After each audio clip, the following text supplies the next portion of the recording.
Hello, friends. Today I'm giving you an update on Pfizer, ticker symbol PFE. We'll be looking at the performance of the stock in the last couple of months and years. Then we'll jump and discuss a little bit of the earnings, look at the updated fundamentals of the stock, and then we'll give you an updated fair price for Pfizer. Welcome to Money Talks with Martin Reyes, where we learn to take care of our money and find great companies at great prices. Pfizer has been a little flat in the last 5 days, with just gaining 0.7%. In the last month, it's down 2.7%. In the last year, is down almost 34%. And then the last 5 years, down almost 31%. This has been harsh. However, there's a little bit of hope. The analysts are thinking that it is a buy now, and the price target that they have put in the next 12 months is close to $37, which will make it at 33% upside on this stock if they are right. Pfizer do pay a dividend of $1.68, which will make it at these prices at 6% dividend yield. Then right now, the trailing 12 months EPS is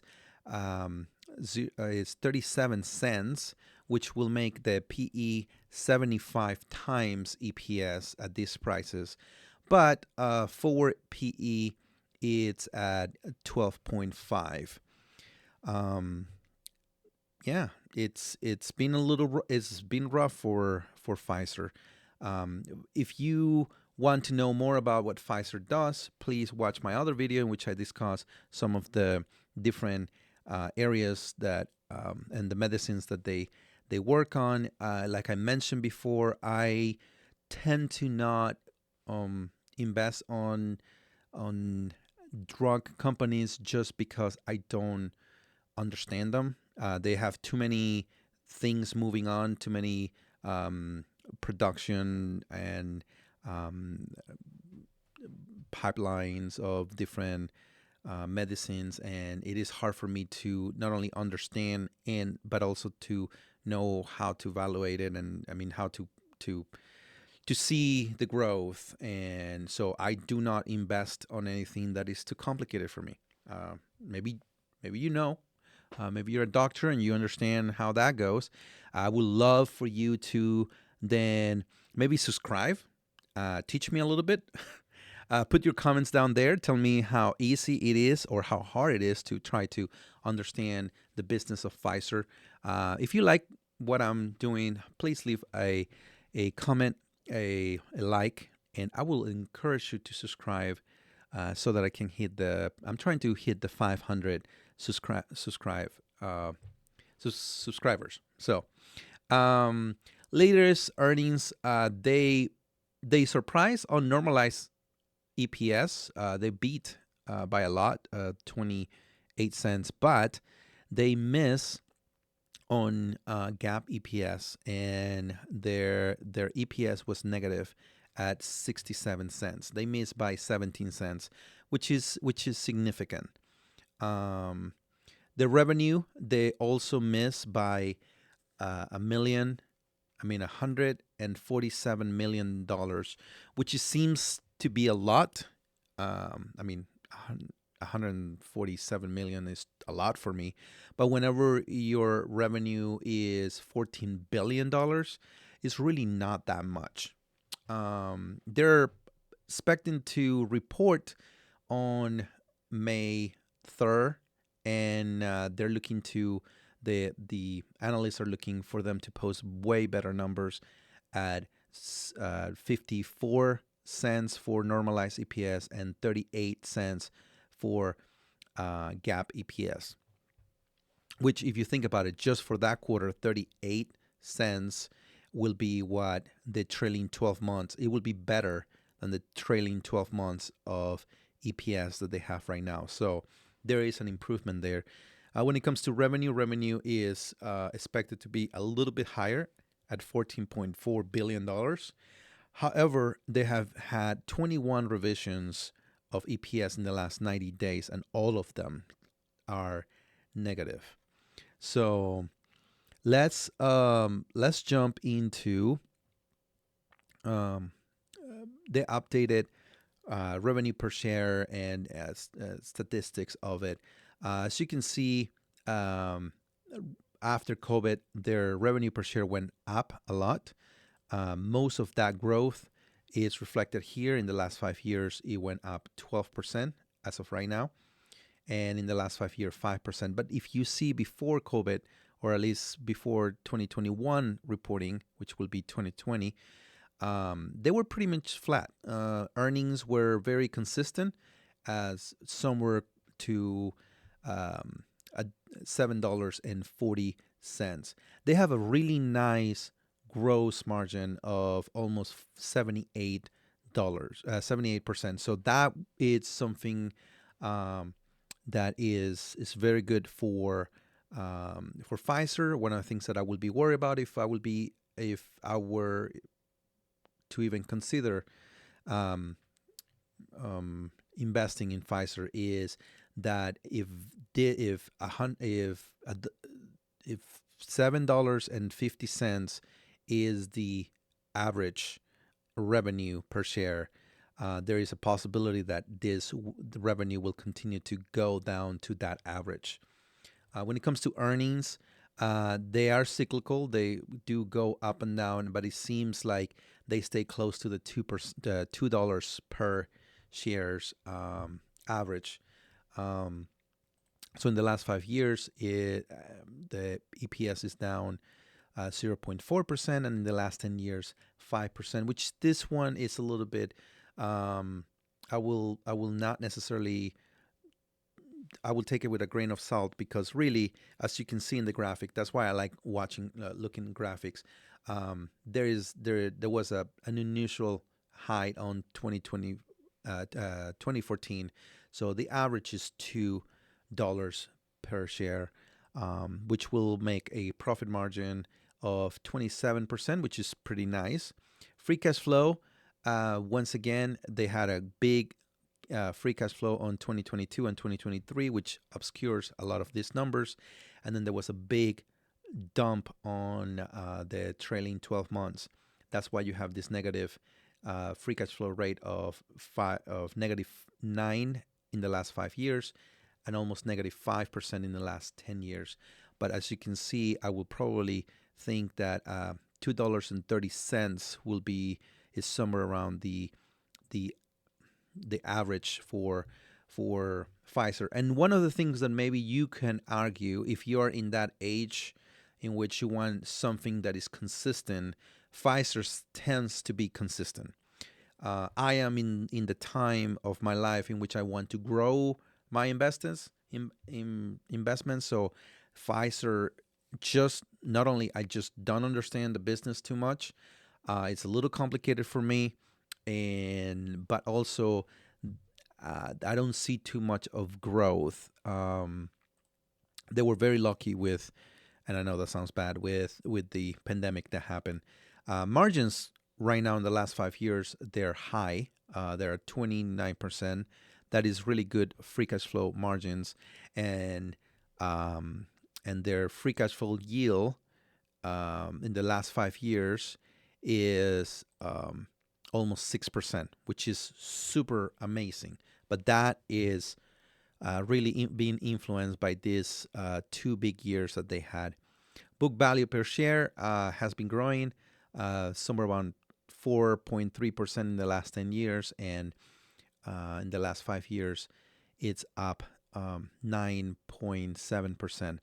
We will be talking a little bit more about the return on equity, return on asset, and return on invested capital a little bit later. But this is something that it's a problem right now with Pfizer, and we'll come back to that.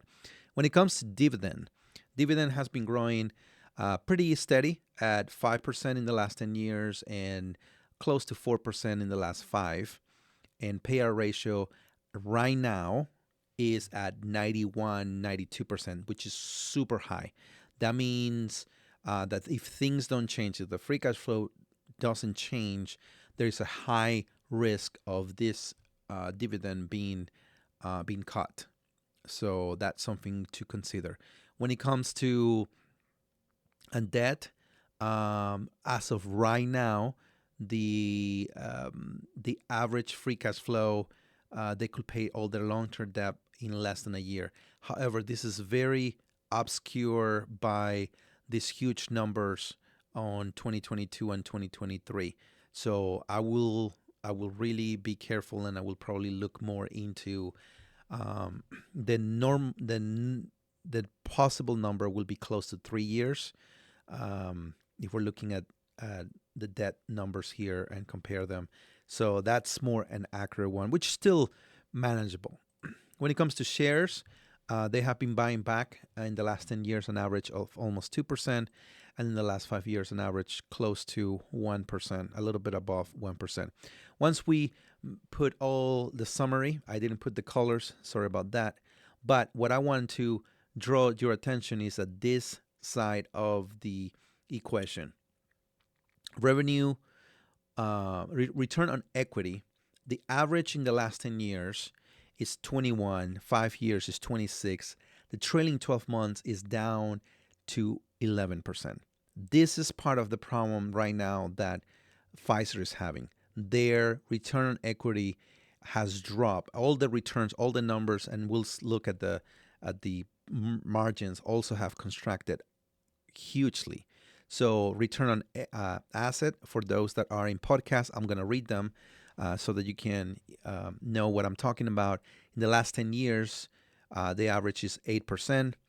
5 years is 9, almost 10%. Right now, trailing 12 is at 5. That's almost half. Return on invested capital, it's been bad at 8% in the last 10 years, 6.5% in the last 5 years, and it's still at 6.5. Those are bad numbers. You want a return on invested capital at least of 10 to 15. Great will be 25. Gross margins. In the last, if you can see here, 10 years, almost 80%. The average in the last 5 years is 78%. They're down trailing 12 months at 60.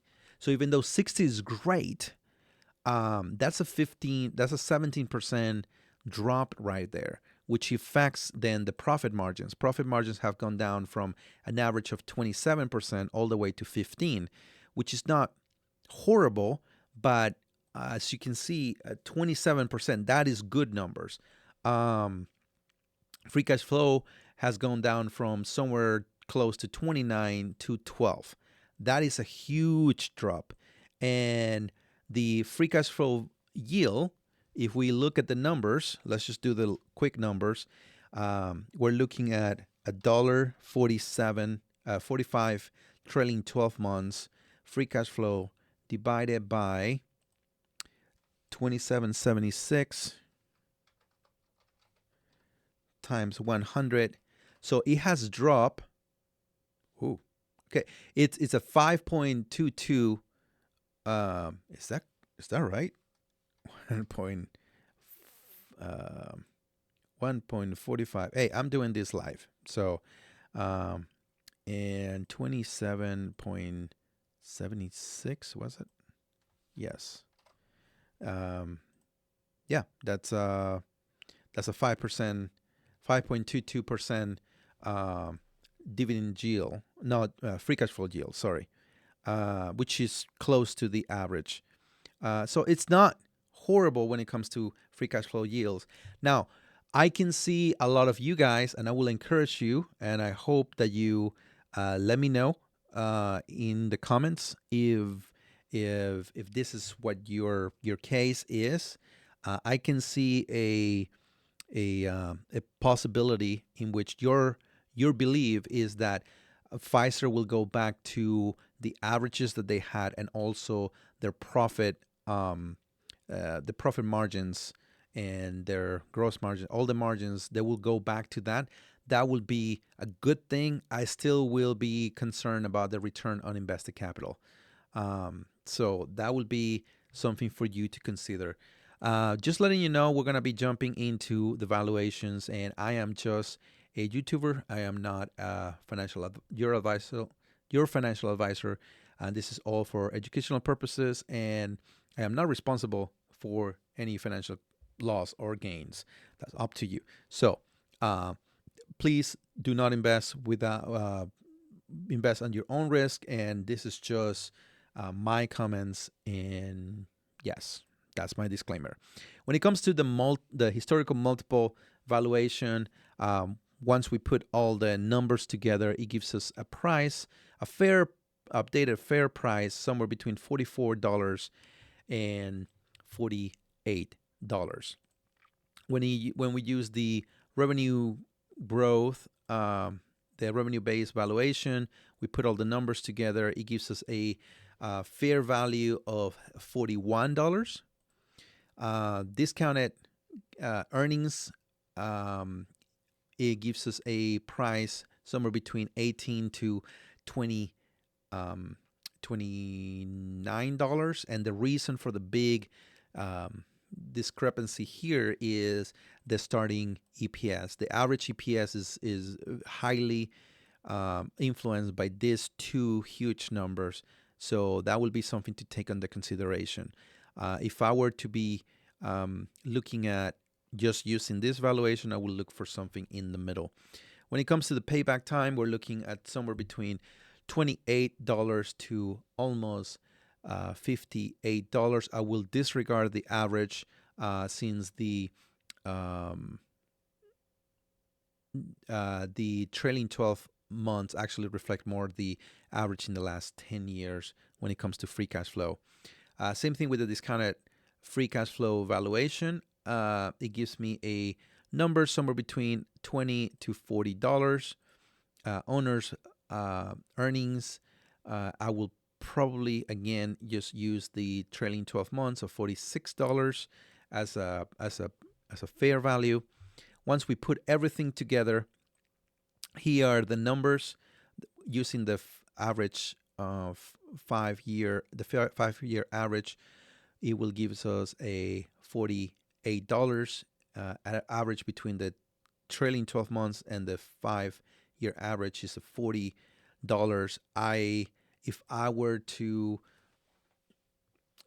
invest in this, I will probably be looking at the trailing 12 months because a lot of the averages, a lot of the trailing 12 months now are close to the averages, what it was before COVID, before the pandemic. Last time that we did analyze, I called that normalized numbers, and that was at $36. It has gone down $3 for my fair value. I honestly, if I were to be pushed to buy this company, I will probably use a 50% just because I don't understand it.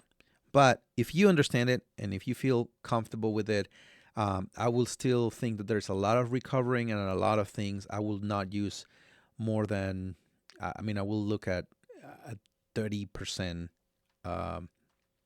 maybe a 25% margin of safety. That will put you close to $25, which it wasn't too long ago on close to 25.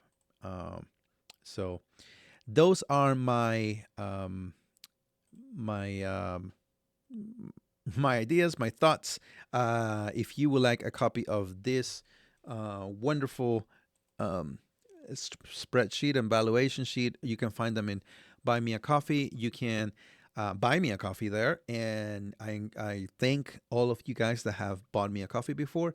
If you have any comments or any questions, please put them in the comments below, and I hope to see you in the next video.